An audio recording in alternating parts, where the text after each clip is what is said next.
Welcome to Nieuw Rechts. My name is Daniel de Liever, and I'm happy today to talk to Dr. Christina Francis. Thank you for being here today. Absolutely. Thank you so much for having me on.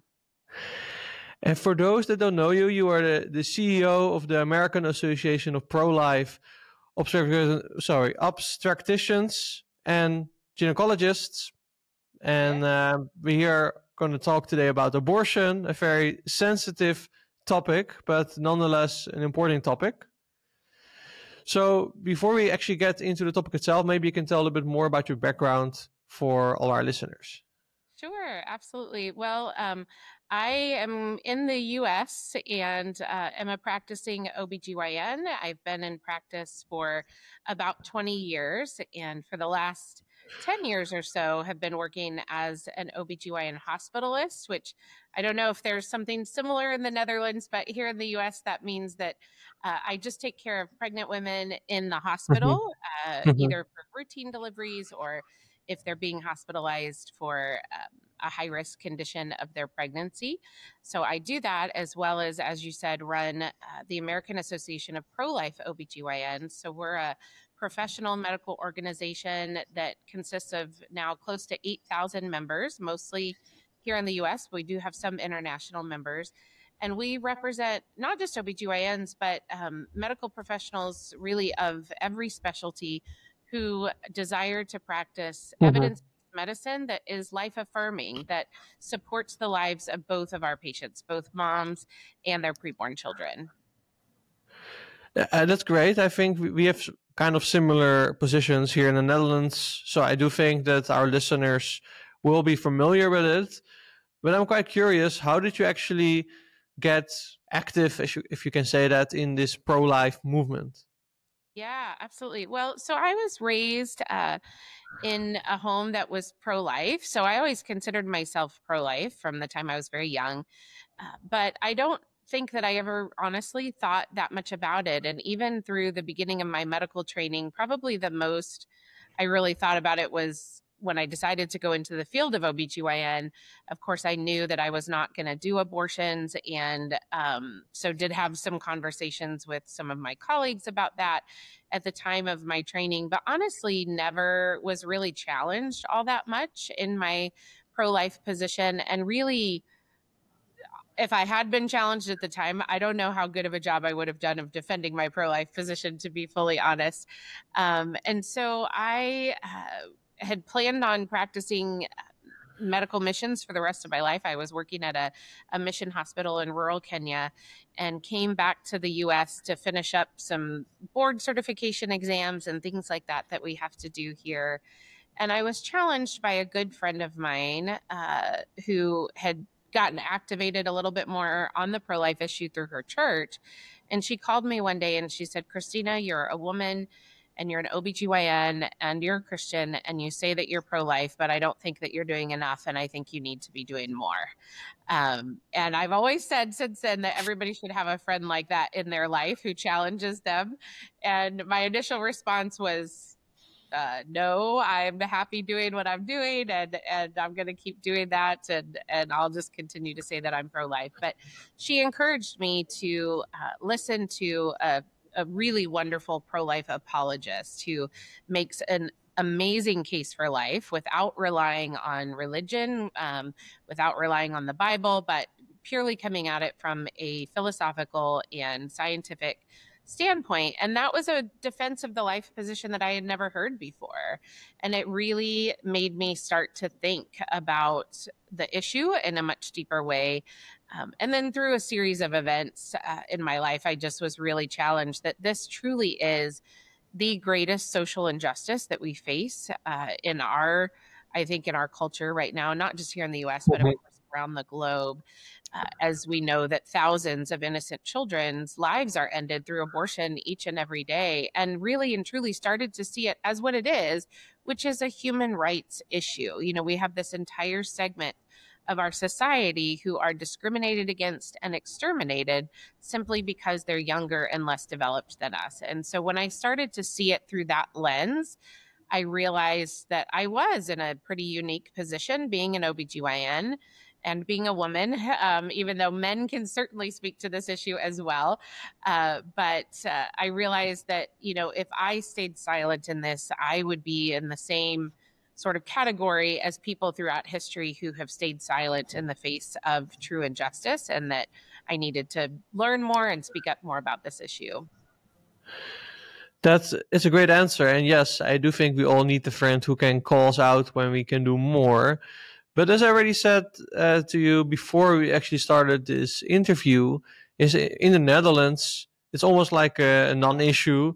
There are some small parties, predominantly Christian, that talk about abortion, but they're not politically that relevant. You could say that there is a general consensus, even among right-wing liberal parties and more progressive liberal parties that are dominant in the Netherlands, that it's a non-issue. So I guess a lot of listeners are going to ask, why should we even care about abortion? You make it seem like such a strong issue about human rights, but I think a lot of people over here in the Netherlands are disconnected from this kind of feeling. So could you maybe lay out why you think it is even important to start thinking about abortion before we even get into the details, why pro-life, why you have a pro-life stance on this issue? Yeah, absolutely. Well, I think a few things that I would say to that. Any injustice, if you look back through history, any injustice has been allowed to happen or has flourished when people remain silent. And I think that's one way that things like abortion and like I said, other human rights violations are able to flourish is when people remain silent on those issues. So it is actually really important that we talk about this issue so that we can hopefully make headway on it. But also, even if it's not talked about from a political standpoint, I think another important point to make is that abortion is not at its heart a political issue. It's a moral and an ethical issue that has certainly been politicized. That's for sure. But just because people in the political realm may not be talking about it, it doesn't mean that we don't need to talk about it. And, not only from the focus of, and I know we're going to get into a little bit more why I am so convinced and why the scientific community is convinced that abortion truly is the ending of a human being's life. So it's important to talk about from that standpoint, but also I know that there are women throughout the Netherlands, just as there are women throughout the United States, who have been deeply harmed and impacted by abortion. And we owe it to them to talk about it. When we don't talk about abortion, when we don't talk about the harms that it carries for women as well, and for men, honestly, for our entire society, then what we do is we allow people to continue to suffer in silence. Because just because we're not talking about it doesn't mean that people aren't suffering the effects of it. It just means that they're doing it in silence and not receiving the healing that they need, the validation that they need to know they are not alone. I think so many women feel because the cultural narrative is that abortion is necessary for women, that it's empowering for women. This is what we hear. And yet, the women that I talk to who have abortions in their past, many of them experience something very different. And so when they don't feel empowered and they don't feel that abortion helps them, but that's all that they're hearing being spoken about in the public square, they feel like there must be something wrong with them, instead of understanding that they actually are in a boat with many, many other women who are feeling the same thing. So, I think even if somebody isn't going to talk about it from the perspective of that preborn child, we should care about women who have suffered harms from abortion and talk about it from that standpoint as well. I think that's a good point. And like you already mentioned here, it is politicized, even though it is not a political issue. And people really suffer from the decisions that are made when it comes to abortion. But you could say that there are a lot of issues that are very impactful in our lives that are maybe not as polarized. So why do you think that specifically abortion is an issue that is, I think, both in society and in politics, it's a very political issue that people tend to have a lot of tension and strong opinions about? Yeah. Well, I think we could probably talk for 12 hours or more about why this issue in particular is particularly polarizing. I think that there's a lot of reasons for that. Just a few of them, I think, stem from if we go back, of course, abortion has been occurring throughout all of history. So it's not like this is new to the last 50, 60, 70 years. But if you start looking at the roots of the sexual revolution, where people in society decided that there should be essentially no consequences, no undesired results from sex, we see that's where abortion really starts to take root in our society, because we know that at some point every form of birth control will typically fail, and abortion is seen, I think, as needed as a backup for that. And people are told that in order to be truly in control of their lives, they need to be able to determine what the outcome is going to be, their reproductive outcomes. And so I think that's part of it, that people feel very reliant upon that. I also think, again, that women and men have been sold the lie that abortion is necessary in order for women to be able to achieve their goals and their dreams. And honestly, it has enabled men to shirk their responsibility as fathers and as as partners to the women in their lives. And so, I think many men hang on to this idea of abortion too, because it allows them to have what they see, I think, as consequence-free sex, and women, in the same boat as well. And I think this goes back to people needing to understand that there are consequences to all decisions that we make, certainly.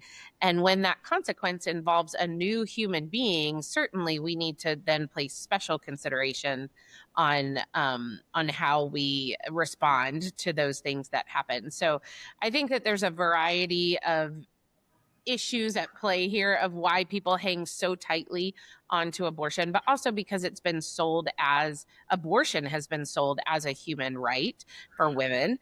And it's very hard then when you talk about trying to take something that's seen as a right away. But I think that's why we have to work very hard to help reframe this conversation in the way that it really should be framed, in that we care about the human rights of all human beings, regardless of their stage of development, or their age, or how small they are. And we care about the rights of women as well, to know the true consequences of choosing induced abortion.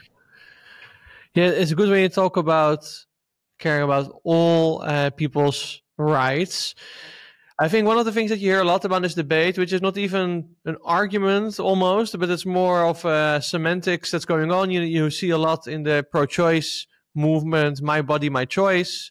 And if you're pro-life, then that automatically means that you're anti-woman, and that you want to, as they say, go back in time to where women had no rights. This is kind of the way it is phrased. And as an anecdote, I remember even some of people in my family that are a little bit more progressive were very upset when Roe versus Wade was abolished in America, even though it doesn't even have a direct impact on us in the Netherlands. But it's a very deep cultural thing for people that are more on the feminist side. What would you say to people that don't even want to listen to maybe pro-life actions because they feel that it's very anti-woman and want to basically put them back in the kitchen? That's kind of the kind of feeling, no matter what you think about gender roles or not, this is the kind of feeling that people get when you talk about this issue. Yeah, absolutely. Well, I would say to them, let's look at the evidence that exists. So, we have sort of a great, not a great, but a good social experiment to look at here in the US in, prior to the Roe v. Wade decision, then the 50 years or so under the Roe v. Wade decision. And, what happened with women's situations in life as abortion became more and more accessible in the US and more utilized. Did we see women becoming happier? No, we really didn't. Did we see women's health improve related to pregnancy? No. In fact, we've seen our country get to the point where we have some of the worst maternal mortality rates in the developed world, even on par with some developing countries. So we've seen, women's health decline as well in this country. So their health isn't improved, their happiness isn't improved, and we've seen women show that they can achieve their goals. They can achieve the jobs that they want to do. They can be at home if they want to do that. while having children, and they can still pursue their dreams. And so the idea that this is necessary for women to be happy and to achieve their goals really has just not played out. The other thing, I like that you said that people say that we're going backwards. We're trying to take women backwards if we take away abortion, when actually it's the pro-abortion side that is trying to stay in the medical care and the medical system and the medical and scientific knowledge of 50 years ago. It's those of us who are pro-life who are saying, look, we can take care of moms and babies really well. We're the ones who are actually up to date on our science. Just one example of that is the American College of OBGYNs, who is seen as sort of the premier professional organization for OBGYNs here in the US. They are very pro-abortion. Their position on fetal pain, on whether or not babies in utero can feel pain, is so out of step with current scientific knowledge. They still hold to that babies cannot feel pain until the third trimester, until 28 weeks of pregnancy, when every single piece of scientific literature we have from the last 10 years says exactly the opposite. It actually says that babies likely feel pain for sure by 15 weeks, likely as early as 8 to 12 weeks. And yet they cling to this archaic idea that babies don't feel pain until 28 weeks. And we have babies that are surviving outside of mom at 21 and 22 weeks now. So that's just one example of how actually the pro-abortion side is clinging to the medical knowledge of 50 years ago, when those of us who are affirming the life and the humanity of both of our patients are actually practicing consistent with current medical evidence. I do think that's a good point that you don't hear very often. I think the framework that you hear very often is, a fetus is not really a real human being yet until, and then you get a certain standard for some people. It is until they have a heartbeat, until they are conscious, whatever that might mean. We don't even understand consciousness really, but that's besides the point, I guess, in this argument for many. But what would you say to these people that it's not such a bad thing, because especially at a very young stage, people say it's just a clump of cells, a little bit. It's not really a real human, so no harm done. Basically, that's the argument as you quite often see it. Yeah. Well, again, I would say that viewpoint is actually consistent with, actually medical knowledge from about 100 years ago, but certainly even at the time of the Roe v. Wade decision 50 years ago, that was still thought by many people. However, now we know it is scientific fact that at the moment of fertilization, at the moment that the sperm and the egg fuse, a new, distinct, living, and whole human being comes into existence. And this is not debated amongst serious scientific communities. In fact, there was a survey a few years ago done out of the University of Chicago, which is not a pro-life institution, where they interviewed thousands of human biologists from across the country, many of whom self-identified as pro-choice, actually. And 96% of them said that a new human life begins at the moment of fertilization. And so, we know that this is a human being. We know, according to the law of biogenesis, that two human beings cannot produce a cat. They produce according to their own kind. So they can only produce another human being that is not a potential human being, that is an actual human being. And, the terms embryo and fetus don't mean that that's not a human being. Those are simply stages of development. And we continue, of course, to develop beyond when we're born. So we go from being single-celled embryo to a fetus, to a newborn, to an infant, to a toddler. And we continue, of course, to develop throughout our lifespan. So those terms, embryo and fetus, don't mean that that's not a human being. It just means that that's a human being at that particular stage of development. And so, again, this is scientific fact that these are, in fact, human beings. So if someone is going to defend abortion, they need to at least be willing to admit that they are defending the intentional killing of an innocent human being.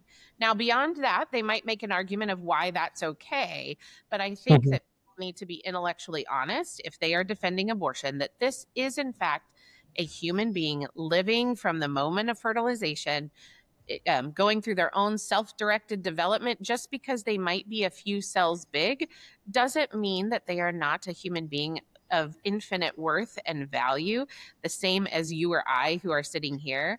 And then the last thing I'll say, Daniel, you brought up the fact that people will say, oh, well, they are not a human being or a person until they have a heartbeat or until they achieve consciousness. The problem with any of these really, a heartbeat is a marker that we can see that something is living, but it doesn't mean that that human being wasn't living before we could see that heartbeat. The problem with all the other sort of arbitrary things that people use, consciousness or, brain activity or whatever, is that there's no universal agreement on that.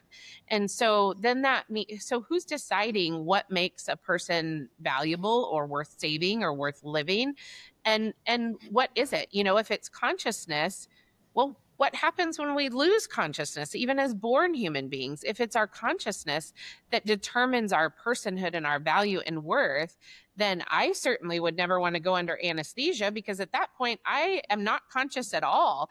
And, so then at that point somebody could kill me if they decided to. Of course, that's not the kind of society that we want to live in. And so I think it's really important that we base our personhood and our value on something that we all share in equal amounts. So that way there is true human equality, and that we can pinpoint to a particular point in time when we come into existence. And that is at the moment of fertilization. And our human nature is really the only thing that every person on this planet, whether they be born or still preborn inside of their moms, has to an equal degree. And it's the only thing that we can base true human equality on. Yes, and I would personally even say that the anesthesia thing, you can say, okay, this is a temporary, short period thing, but let's say that you have, like, as you deteriorate as a human being, your kind of consciousness also can degrade for a long period of time, and people still, when they get medical treatment, they are at least less conscious. So then are they less worth saving? There are all these kind of things that you could get into the blurry lines. Right. But before we go into, let's say, the more moral argument, are there any other medical arguments that we already named a few that you think that people should know about when they are thinking about this issue? Yeah, absolutely. Well, first of all, I think the fact that my particular specialty, the practice of obstetrics, is focused on caring for two patients tells you that that is a human being worthy of care. And there are things that we do in the course of caring for pregnant women that are not actually geared at treating them at all, but they're geared at treating their baby. Well, if that baby is not a baby, if that preborn child is not a human being, then why would we change anything about how we care for a pregnant woman in order to save that child? So I think that's one important aspect to think about. The other thing is thinking about, again, the impacts of abortion on moms as well. So we know that induced abortion carries an increased risk of preterm birth and future pregnancies, of adverse mental health outcomes, including a 7 times increased risk of suicide for women who are post-abortive. We also know that some abortions, those that are done prior to a woman having her first full-term birth, increase a woman's risk of breast cancer. And there are no health benefits to elective induced abortion whatsoever for women. So there are significant potential harms and no health benefits whatsoever. And so, why would I, as a physician, even if I didn't have a moral objection to abortion, even if I thought it was a morally neutral issue, why would I ever recommend something to my patient, one that ends the life of one of my patients, but also why would I ever recommend something to my maternal patient that I know has no health benefits for her and carries significant harms? That makes me actually a really bad physician if that's what I'm recommending. So even just from a medical standpoint of only recommending things to my patient that I know to be good for their health and to help improve their health outcomes, I shouldn't be recommending induced abortion. I do think that a lot of people, if I'm playing devil's advocate, would say, maybe not medically, but people always make the argument, I don't want to or cannot take care of a baby. So there's maybe medically it's going to cost me if I do an abortion. But if you have a child, as every parent knows, it's something you take care of for the rest of your life. So it's a big commitment, and there are a lot of people that cannot or don't want to take such a commitment. I do think if people that are pro-choice are being honest, this is the biggest argument for abortion, right? So how would you, I guess, take this into when you talk about abortion? Yeah, absolutely. Well, so I think there's a couple responses to that. The first is, I agree with you. We know that at least in the US, I don't know what the statistics are for the Netherlands, but at least in the US, the most common reason for women to seek an abortion are really social reasons. So lack of finances, lack of support, things like that. So let's say that a woman, she gets pregnant, she feels like, okay, this might be hard, but I think I can do it. And then she has the baby, and then she loses her job, and the father of the baby decides to leave her. This is not a hypothetical. I mean, this happens all the time, right? And then women find themselves in a difficult circumstance. And now, maybe when her baby is 2 years old, now all of a sudden she doesn't have the support that she had before, and she doesn't have the financial resources that she had before. Would we be okay with as a society, with her then saying, well, I don't have the money to take care of this child, so I'm going to end this child's life? Of course not. And I think probably everybody who's listening or watching right now, even if they consider themselves pro-choice, would not be okay with that. Why? Because we shouldn't be ending the lives of innocent human beings simply because someone has a lack of resources. What should we do instead? We should ensure that they have the resources that they need and the support that they need.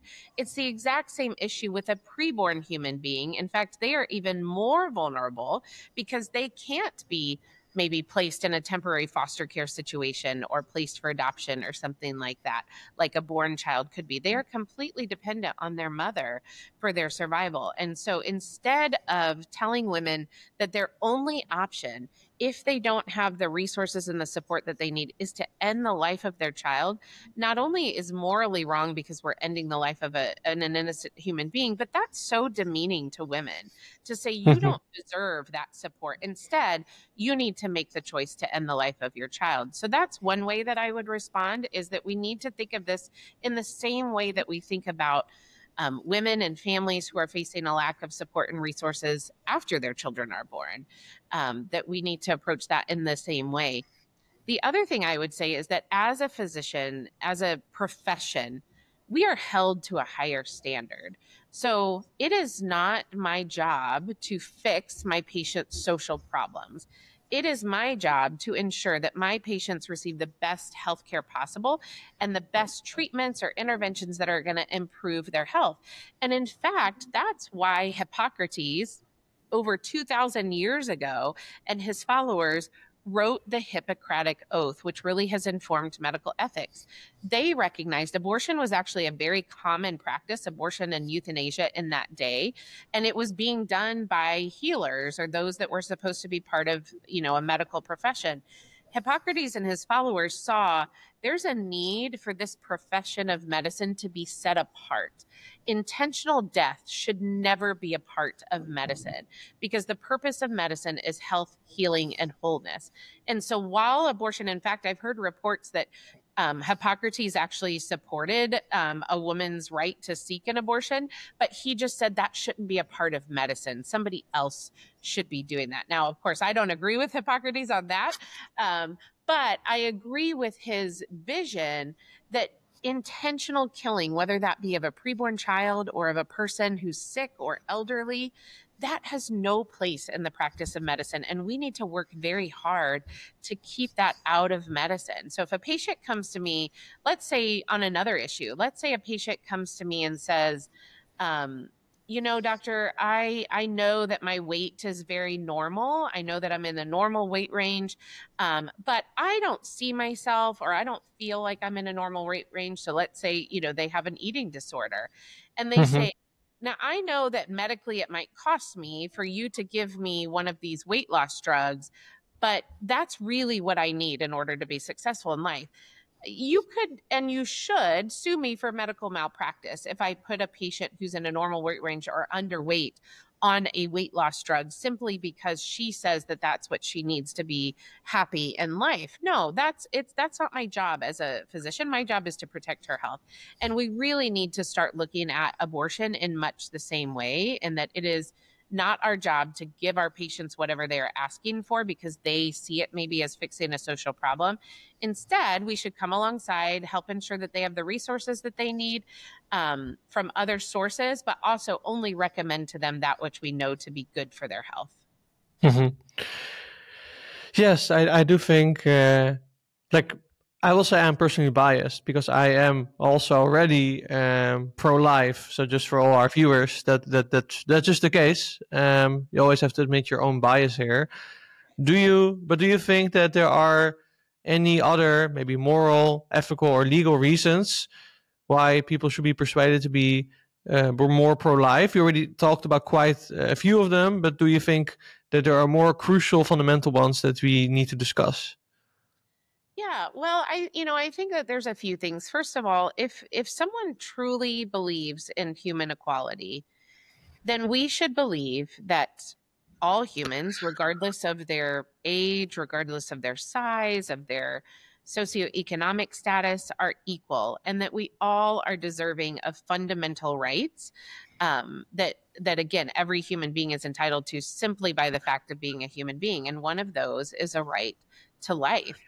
If we start saying that some humans are persons and some are not, or some humans have a right to life and others do not, that's very dangerous territory to be in. And where does that stop? And I think we've seen in cultures across the globe the slippery slope when we devalue human life at either end of life, whether it be in the very, very beginnings of life or at the very end. That leads to devaluing of human life throughout our life spectrum. And so, if the stronger can determine that the weaker can die if they say so, I don't think it takes too much to see how that could become very dangerous very quickly. And so if anyone believes in true human equality, we should believe in human equality from the start of life to the very end of life, is one thing. The other is that, again, I think for supporting women and supporting families and ensuring that women can truly be successful, it places a huge burden on women to say the only way that you can be successful is by choosing or having the option of choosing to end your child's life. And, one thing that I have seen, and the studies actually bear this out as well, is I think so many men have bought the lie that, well, this is the woman's choice and I shouldn't say anything. It should be totally left up to her. And so then, when they find themselves and their partner in an unexpected pregnancy situation, they just say, oh, well, this is all your choice. I'll go with whatever you decide. That actually places a huge burden on women to make this very difficult choice alone. And Mhm. also, so many women, we know that about 65% of women have said that if they had the support that they needed, women who chose abortion, they actually would have chosen to give birth to and parent their child. And one of the biggest sources of support that they say if they had that, they would have made that choice, is from the father of the baby.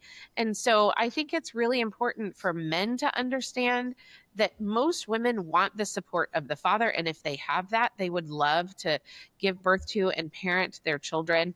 And then for women also to understand that this is not a choice that they have to make in order to be successful. We owe women more than that as a society and as cultures from across the world.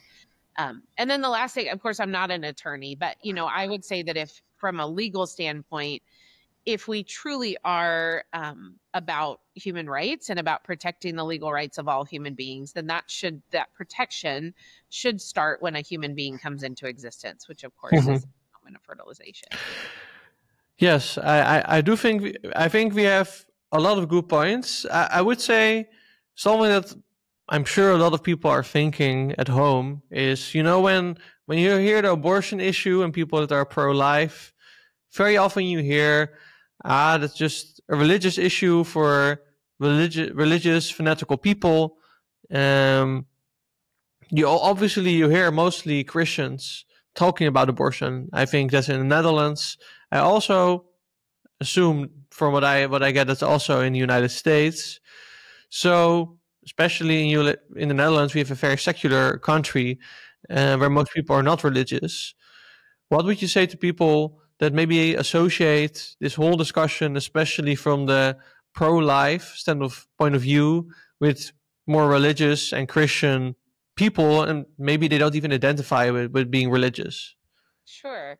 Well, I think I would start with a question for them. So, certainly, my view of human value and worth is very much informed by my Christian faith. I believe that human value comes from the fact that we're created in the image of God.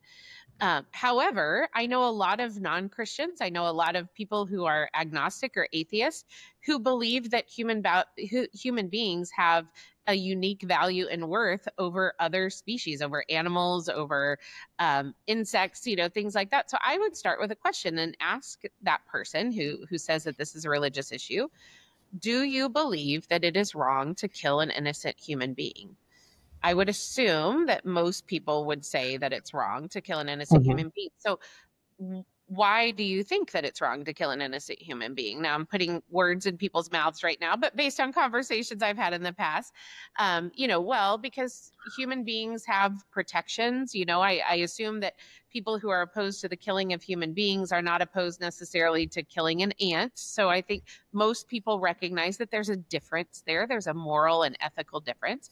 And so if you do believe that human beings are deserving of the right to life and deserving not to be killed without appropriate justification, then you can be pro-life. That doesn't have to be a religious view. And in fact, we see many groups in the US who are not religious, but are very pro-life. If people have not heard of the organization Secular Pro-Life, I would highly encourage them to look that organization up online. It's just secularprolife.org.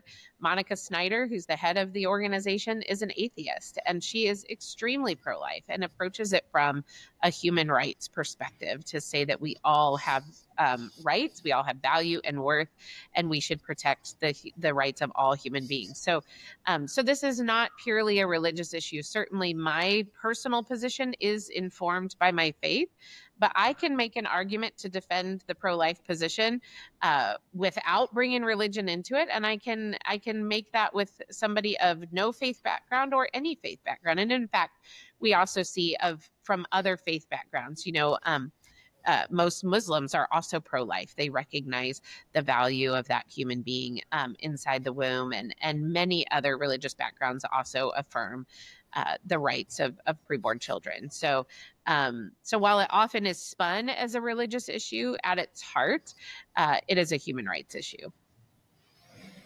All right. And now that I guess we have discussed why this matters, why why you're convinced to have a pro-life viewpoint, we still have to deal with the reality that we live in whatever country that is. What do you think people can do to at least start having this conversation, maybe with pro-choice people, or also to actually implement, in a sense, more pro-life policy? Yeah, absolutely. Well, I think the most important thing is not even necessarily how people start having the conversation about it, but that they just start having the conversation. And part of that may just be in their own circles, with family, with friends, with their colleagues, remembering that so many people around us have been impacted by abortion. Here in the US, the current numbers are about 1 in 4 women have had an abortion. So if that's the case, then certainly everybody knows somebody who has been impacted by abortion. And sometimes that's the best way to bring it up, just asking people about what their experience was like. Did they feel that they had to make that decision? Did they feel like they had any other choice? I think that can give people a lot of insight into why people are choosing abortion, and to see that this is not the easy solution that it's sold to be, that people really have lasting impacts from abortion. The other thing I think, if we look at things on more of a policy perspective, is if we truly decide to live in a civilized society, I think most civilized societies recognize that those who are the most vulnerable amongst us deserve the most protection. So let's extend that to some populations of born people, whether it be people with disabilities or those that are homeless or those that are mentally ill. They have special vulnerabilities. And I think most of our societies recognize that if they are very vulnerable, we should actually go out of our way to protect them and ensure that their rights are protected because they are at such risk of having their rights just completely trampled. The unborn, the preborn, population of preborn human beings are the most vulnerable amongst us. They literally have no voice of their own and are completely dependent on others for their protection. So they are the most vulnerable. Therefore, we should go out of our way to ensure that their rights are protected. And I would say closely behind that are women and families that find themselves in unexpected pregnancy situations, especially when they are facing immense pressure, whether those be social pressures, economic pressures.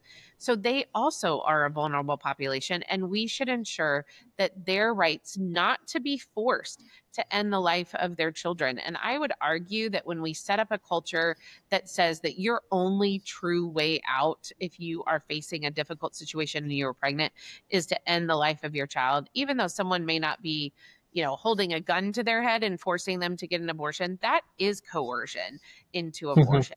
And so, I would argue that women and families in that situation deserve so much better than being told that abortion is their only option. And I think that's a good way to address it from a policy standpoint.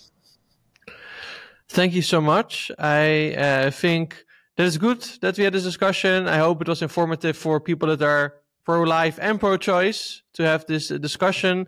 Thank you for making the time to come and discuss this at Nieuw Rechts. Absolutely. Thank you so much for having me. And hopefully this can just be one part of getting a conversation started in the Netherlands about this very important issue. For sure. And let's say people want to follow you or more of your work. Where could they do this the best? Absolutely. So I would encourage people to go to our website. That's aaplog.org.